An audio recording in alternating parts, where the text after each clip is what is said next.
Hi friends, welcome to my YouTube channel Aapki Pathshala. आप सब कैसे हो? Hope you are doing well. I Chandana Vishwas going to teach you chapter number 10 of class 6 NCERT new empires and kingdoms. Let's start with a small story. Arvind plays a king. So यहाँ पे एक story होता है कि अरविंद एक छोटा बच्चा होता है जो अपने स्कूल पे राजा का रोल प्ले कर रहा होता है। ठीक है, वो बहुत ही एक्साइटेड होता है, उसके बड़े बड़े मूंछ लग जाते हैं। उसके पास एक सिल्वर पेपर का एक तलवार होता है एंड उसे एक रोल मिलता है कि उसको एक वीणा प्ले करते हुए दिखाना है और पोइट्री भी रिसाइट करना है राजा के पोस्चर में। ओके, सो वो सोचते हैं अ म्यूजिशियन किंग, मतलब कौन सा राजा। अभी तक हमने राजा सोचा होगा तो राजा माना युद्ध पे जाते हैं, लड़ाई करते हैं, जीतते हैं, दैट्स कॉल्ड राजा, राइट। तो उसने कभी सोचा ही नहीं था राजा लोग वीणा भी बजाते होंगे या म्यूज़िक भी सुनते होंगे। So he was wondering. So why he was wondering, let's find out. Okay, so let's come to our first topic, prashastis and what they tell us. So prashastis क्या होता है हम जानेंगे। इनको जो राजा का रोल करने मिलता है ना, उस राजा का नाम होता है Samudragupta. He is a very famous ruler of the Gupta dynasty. ठीक है, समुद्रगुप्ता अगर आपको पता होगा वो है चंद्रगुप्ता के बेटे का नाम समुद्रगुप्ता था। ठीक है, उनके बारे में हमें कैसा पता? From a long inscription inscribed on Ashoka pillar at Allahabad. ठीक है, अशोका पिलर जो है ना इलाहाबाद में, वहाँ पे एक इंस्क्रिप्शन रखा गया है, वहाँ से हमें पता चला समुद्रगुप्ता के बारे में। ठीक है, उसको किसने कंपोज किया? हर्षिना ने। हर्षिना एज अ काव्य। ठीक है, सबको समझ में आया? ठीक है, who was a poet and a minister. Harishena जो थे वो एक पोएट थे, कवि थे और एक मंत्री थे समुद्रगुप्ता के दरबार में। ओके, इंस्क्रिप्शन जो था वो कि बहुत ही स्पेशल काइंड का था, इसीलिए उसको प्रशास्ती कहा गया है। प्रशास्ती मतलब इन प्रेज ऑफ। ठीक है, मतलब अगर आप किसी की तारीफ में कुछ बोल रहे हो या कुछ लिख रहे हो, ठीक है, तो उसको प्रशास्ती कहते हैं। ठीक है, अब जो महान महान जो राजाएं थे जैसे कि चंद्रगुप्त मौर्य या समुद्रगुप्ता या जितने भी महान महान वॉरियर्स थे या राजा थे, गौतमी पुत्र श्री सताकर्णी, इन सब के ऊपर में प्रशास्ती लिखे गए हैं। ओके, सो अब हम जानेंगे समुद्रगुप्ता प्रशास्ती, इनके ऊपर में क्या लिखे गया है। उनका जो पोएट था हमने ऊपर में पढ़ा, उनका नाम क्या है?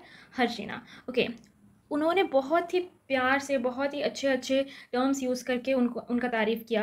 एज अ वॉरियर जो सारा बैटल्स जीतते आए हैं, जो कि एक लर्नर है और एक कवि भी थे।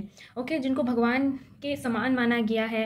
और जो प्रशास्ती होते हैं usually were compose in very very long sentences, मतलब उनको बहुत ही लंबे सेंटेंसेस में लिखा जाता है। फॉर एग्ज़ाम्पल नेक्स्ट पेज में दिया गया है। ओके, आप ये पढ़ सकते हैं।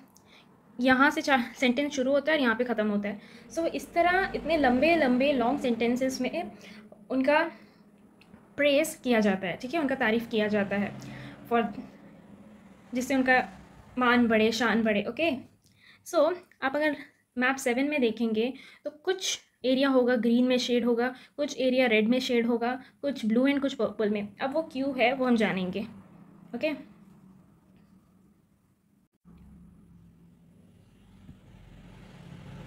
ओके, सो ये मैप में जितना भी इंफॉर्मेशन दिया है, राइट, वो सारे प्रशास्ती से ही लिया गया है। ओके, प्रशास्ती से ही हमें ये इन्फॉर्मेशन पता चला है। So Harishena describes 4 kinds of rulers. उस टाइम पे 4 काइंड्स ऑफ रूलर्स थे। और also tell us Samudragupta's policies towards them. 4 तरह के रूलर्स थे और उनके ऊपर में क्या क्या पॉलिसीज थे वो भी एक प्रशास्ती से ही हमें पता चलता है। आप इस मैप को देख सकते हैं। Okay, the rulers of Aryavarta. Aryavarta जो थे, यहाँ पे आप ग्रीन कलर में जो ये एरिया है, ये एरिया आर्यवर्ता है। ओके, यहाँ पे 9 रूलर्स है हु आर अपरूटेड। ओके, और ये किंगडम्स को समुद्रगुप्ता ने अपना बना लिया। ओके, एंड जो दक्षिणा पता है, there were 12 rulers whose capital were marked with red dots. ये जितने भी रेड डॉट्स है, ओके, ये सारे उसके कैपिटल्स है जिन्होंने समुद्रगुप्ता को सरेंडर कर दिया, बीइंग डिफीटेड, उनको हरा दिया। और उसके बाद हारने के बाद वो सरेंडर कर चुके हैं और उसके बाद उसको वापस से उनका राज्यपाट दे के उनको रूल करने के लिए छोड़ दिया गया। ओके, और जो inner circle of neighbouring states है जैसे कि असम, कोस्टल बंगाल, नेपाल और बहुत सारे गाना संघास जो है, हमने पढ़ा है what are gana sanghas in the chapter number 5। If you have not studied the chapter number 5 then go to my video list, check out there. I have teached you chapter number 5 very well. Go and please watch that. Okay, so in the north west, ठीक है, और वो सारे purple colour से marked है, आप देख सकते हैं। ठीक है, वो सारे क्या हुए, वो वहाँ से सारा ट्रिब्यूट्स मिलता है, उन लोग समुद्रगुप्ता के ऑर्डर्स फॉलो करते हैं और जब जब ज़रूरत हो उनके कोर्ट को, उनके दरबार को अटेंड करते हैं। ओके, और जो बाकी एरियाज़ है, जो आउटलाइंग एरियाज़ हैं जो ब्लू कलर में मार्क्ड है, उन लोग वो है डिसेंडेंट्स ऑफ कुशानास, मतलब वो धीरे धीरे वो राज्य फीका होता जा रहा है, like they are not in power that much, ठीक है।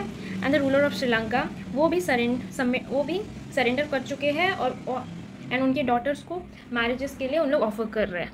Okay, so next topic is genealogies. Genealogies क्या होते हैं? List of ancestors. Okay, genealogies are the list of ancestors. Okay, ये भी हमें प्रशास्ति से ही पता चला है, क्योंकि बहुत सारे प्रशास्तीज में एंसेस्टर्स के बारे में हमें पता चला है। जैसे कि समुद्रगुप्ता के ग्रेट ग्रैंडफादर से उनका राज्यपाठ शुरू हुआ, फिर उनके ग्रैंडफादर ने संभाला, फिर उनके फादर ने, और फिर उन समुद्रगुप्ता ने, फिर उनके बेटे ने, लाइक उससे पूरा एंसेस्टर्स पता चल रहा है। तो ये सब भी प्रशास्तीज में मेंशन्ड थे, ठीक है। जैसे कि उनकी माँ के बारे में पता चला, कुमारा देवी, जो कि लिच्छवी गाना से बिलोंग करती थी। उनके पापा चंद्रगुप्ता थे। Okay, who is the first ruler of the Gupta dynasty, जो कि पहले रूलर थे गुप्ता डायनेस्टी के, और जिनको सबसे ग्रैंड टाइटल मिला था महाराजा अधिराजा, ठीक है। इतना बड़ा टाइटल किसी भी राजा को अभी तक नहीं दिया गया। ओके, इवन दो उनके ग्रैंडफादर्स को भी सिंपली महाराजा कहते थे, लेकिन महाराज अधिराजा किसी को नहीं कहा गया, बिकॉज उन्होंने इतना अच्छा काम किया था। ओके, सो जो समुद्रगुप्ता थे उनको भी ये जियोनोलॉजीज, मतलब लिस्ट ऑफ एंसेस्टर्स में फिगर आउट हम कर सकते हैं। उनके बाद के रूलर्स भी ये प्रशास्तीज में मेंशन थे, जैसे कि उनके बेटे चंद्रगुप्त मौर्य, चंद्रगुप्त टू। ओके, ये सब भी हमें इंस्क्रिप्शन और कॉइन्स में इंस्क्राइब्ड थे और वहीं से हमें पता चला, ठीक है।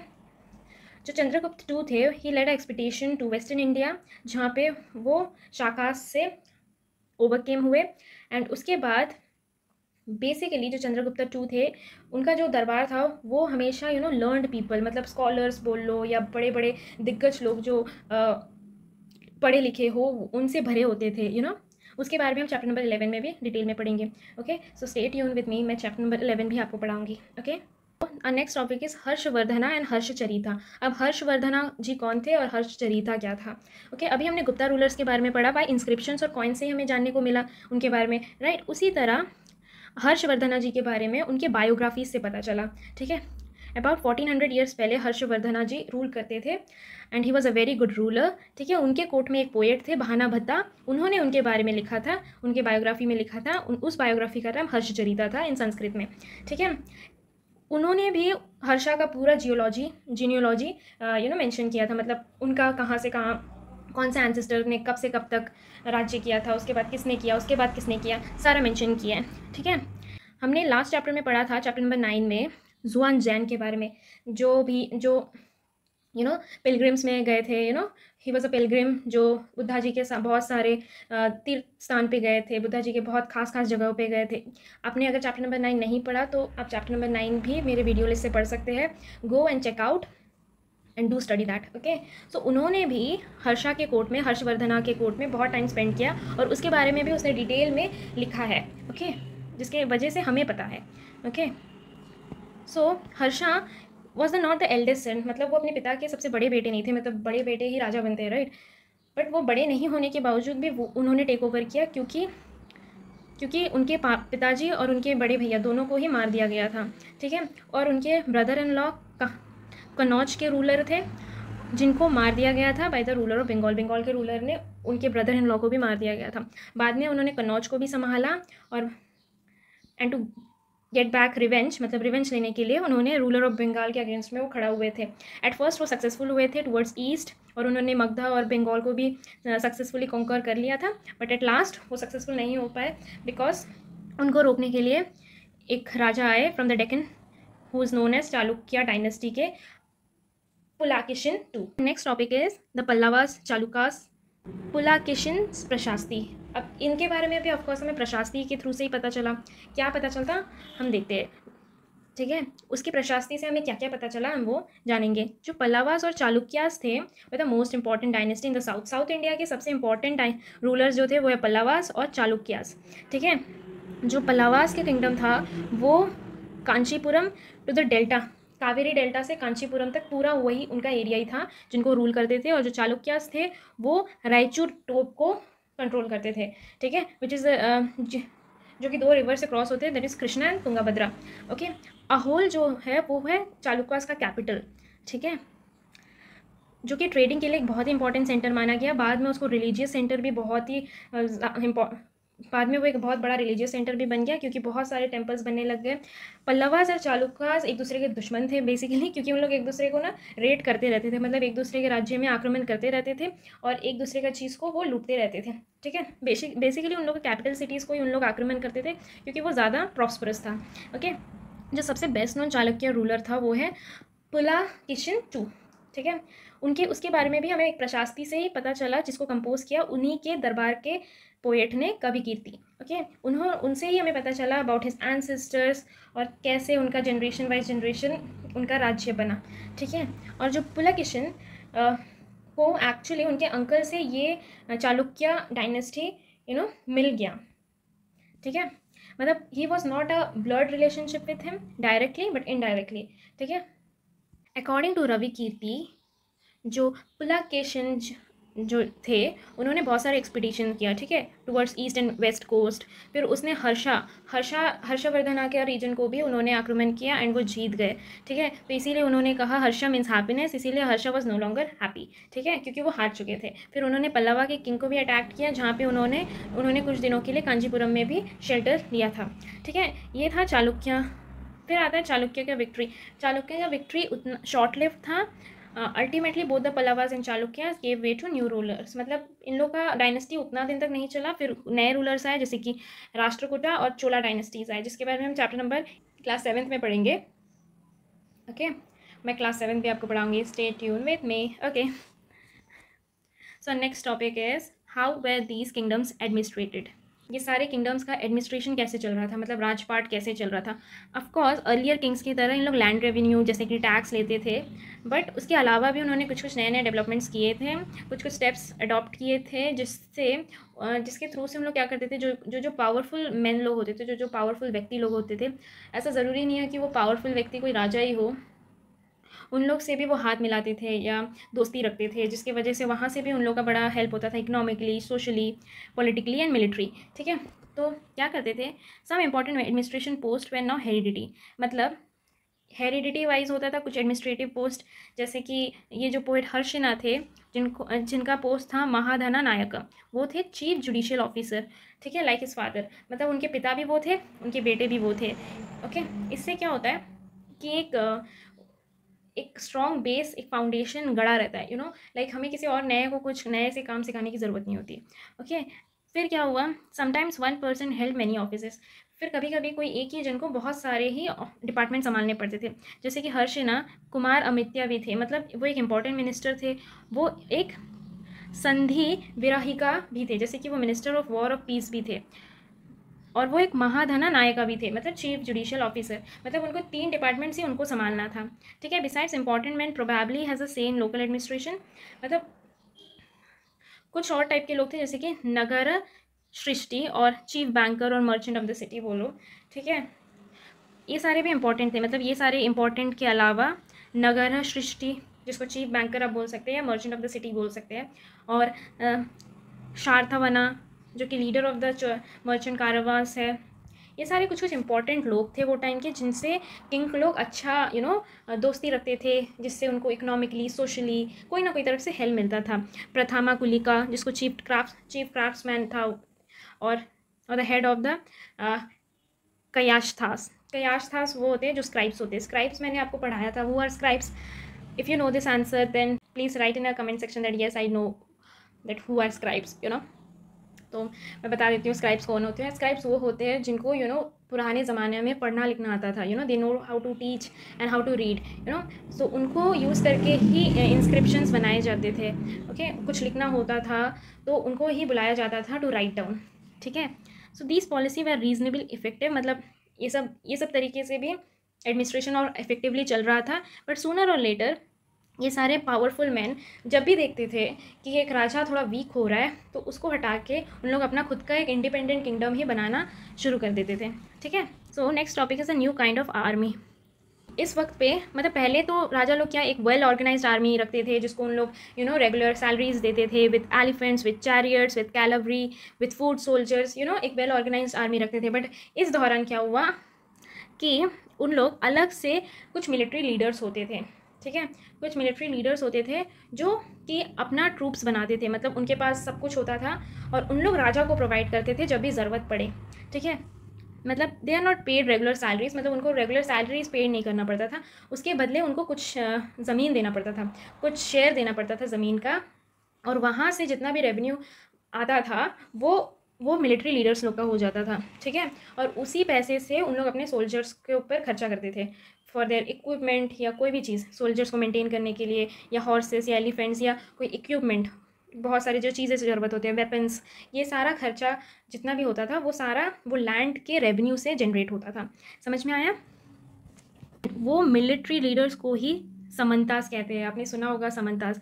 बट यहाँ पे भी एक चीज़ है, जब वो रूलर बहुत वीक हो जाता था ना, वो समंताज ही इंडिपेंडेंट होकर अपना एक किंगडम बना लेता था, मतलब समंता ही राजा बन जाता। So let's come to a next topic, assemblies in southern kingdoms.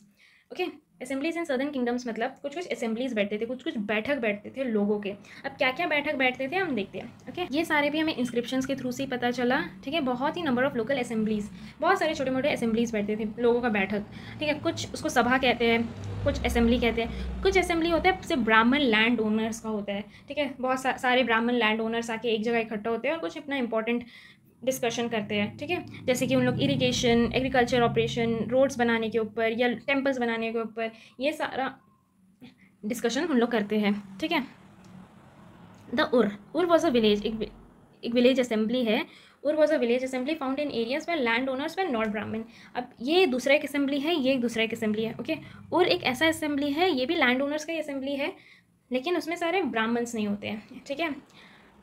And नगरम एक ऑर्गेनाइजेशन है, एक असेंबली बोल सकते हो मर्चेंट्स का, ठीक है। ये असेंबली यूजुअली रिच और पावरफुल लैंड ओनर्स लोग कंट्रोल करते हैं और मर्चेंट्स लोग भी कंट्रोल करते हैं, ठीक है। इन लोग अपने अपने इंपॉर्टेंट टॉपिक्स में बात करते हैं। Topic is ordinary people in the kingdoms. अब कुछ ऑर्डिनरी पीपल जो साधारण लोग थे उनके बारे में भी कुछ जानते हैं, ठीक है।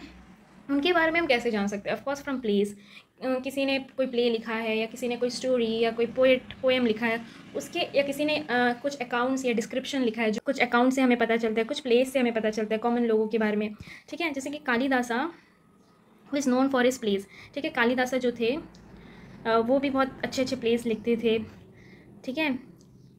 And an interesting feature about these plays is that the king and the most brahmins were shown as speaking Sanskrit. मतलब वो जितने भी प्लेस लिखते थे ना, राजा और जो मोस्टली ब्राह्मण्स होते थे वो दिखाते हैं कि उन लोग संस्कृत में बात कर रहे हैं, और जो वुमेन और जो मेन या जो छोटे लोग होते हैं या जो उनके अलावा किंग और ब्राह्मण्स के अलावा जो लोग होते हैं वो प्राकृत, जो उनका नेटिव लैंग्वेज होता है, उस लैंग्वेज में बात करते हैं, ठीक है। जैसे कि उनका एक बहुत ही फेमस एक प्ले है अभिजाना शकुंतलम। ये आपने बहुत अच्छा स्टोरी आपने सुना होगा, ठीक है। It's a love story of Dushyanta and Shakuntala, ठीक है। तो एक राजा थे और एक यंग वुमेन शकुंतला से उनको प्यार हो गया था, दैट्स द स्टोरी, ठीक है। बट इस स्टोरी में एक पुअर फिशरमैन का भी रोल था। क्या था उसके? सो ये सब छोटी छोटी चीज़ों से हमें पता चलता है कि ऑर्डिनरी पीपल क्या क्या करते थे या क्या नहीं था, उनका क्या रोल था, ठीक है। इसमें बताया कि एक बार क्या होता है कि दुष्यंत शकुंतला को एक रिंग देते हैं जो कि ना पानी में गिर जाता है, और एक फ़िश चालू कर लेते हैं, बट बाद में वो फ़िश वापस उसको निकाल लेता है और वो रिंग एक फिशरमैन, एक मछुआरे को मिलता है, ठीक है। बाद में जैसे उसको पता चलता है कि ये राजा का है, तो वो अपने राजा को वापस करने के लिए वापस चला जाता है, ठीक है। लेकिन जैसे ही वो वापस करने जाता है तो सब लोग सोचते हैं कि वही चोर है, तो उसको बहुत कुछ सुनाते हैं, उसको ही चोर बना देते हैं, ठीक है। बट एट लास्ट जब राजा को पता चलता है कि उसने जो रिंग, जो तोहफा शकुंतला को दिया था, जो रिंग दिया था, वो जब उसे मिल जाता है वो इतना खुश हो जाता है कि वो उस फिशरमैन को ही वो भर भर के गिफ्ट्स देता है, रिवॉर्ड देता है, और उसी के साथ ड्रिंक करने भी वो चला जाता है। सो वो इतना खुश हो जाता है। सो दैट्स द रोल जहाँ पे ऑर्डिनरी पीपल्स के बारे में भी हमें पता चलता है थ्रू दिस अकाउंट्स और description, okay, through this place. मैंने आपको थोड़ी देर पहले बताया था चाइनीज़ पिलग्रिम फाजियान ने भी अपने अकाउंट में अनटचेबल्स के बारे में लिखा है। मतलब वो जब इंडिया आए थे बुद्धिस्ट पिलग्रिम्स को घूमने के लिए, तो वहाँ पे बुद्धिस्ट जगहों को घूमने के लिए, तब वहाँ पे इंडिया में जब विलेज एरिया में गए तो उन्होंने अनटचेबल्स का भी हालत देखा। तो देखा कि यहाँ पे लोग मतलब जो अनटचेबल्स होते हैं उनको मार्केट प्लेस में आने नहीं देते हैं, और जैसे ही वो आते हैं एक लकड़ी का टुकड़ा फेंक देते हैं जिससे सबको पता चले कि एक दलित, एक अनटचेबल आ चुका है, तो हमें उससे दूर रहना है। तो जैसे ही पता चलता है उससे सब लोग दूर हो जाते हैं। सो ये सारे अकाउंट्स हमें एज ऑर्डिनरी पीपल के बारे में बताते हैं। ठीक है sir, extra information, if you want to study then you can study, if you want to skip it then you can skip it. ठीक, कोई किंग सिर्फ वेपन्स के साथ तो कैरी नहीं करता होगा, राइट? उसके साथ pots, pan, furniture, golden food stool, food, vegetables, pieces, animals, सब कुछ कैरी होता था। ठीक है, ऊँट और एलिफेंट्स के ऊपर उन लोग कैरी करते थे, म्यूजिशियंस लोग को भी कैरी करते थे, ड्रम्स को भी। ठीक है, विलेजर्स लोग को भी हेल्प करना होता था। कैसे उन लोग हेल्प करते थे? बाई गिविंग कर्ड्स, गुड़, फ्लावर्स, एनिमल्स का खाना, रहन सहन। ठीक है, बट एक फिर क्या होता था, फिर जब जैसे ही लड़ाई होती थी डिस्ट्रक्शन हो जाता था, सब तहस नहस हो जाता था। फिर हारो या जीतो तहस नहस तो होता था। तो वही भानापता कहते हैं कि the whole world was swallowed up in a dust.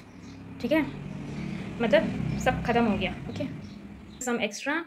So it's about Arabia. Arabia is a desert which is a hub of communication for centuries. Arab merchants और sailor सी रूट के द्वारा इंडिया में और यूरोप में बहुत सालों से trading करते आए हैं। अरेबिया में जो लोग रहते हैं वो बिदुनीज़ होते हैं, जो कि पैस्ट्रल ट्राइबर्स होते हैं, वहीं के ट्राइब्स होते हैं, जो कि कैमल और हार्डी एनिमल्स के ऊपर डिपेंड करके ही उन लोग का गुजारा चलता है। ठीक है, अराउंड 1400 ईयर्स पहले प्रॉफिट मोहम्मद जी ने एक न्यू रिलीजन इंट्रोड्यूस किया था, जैसे इस्लाम है।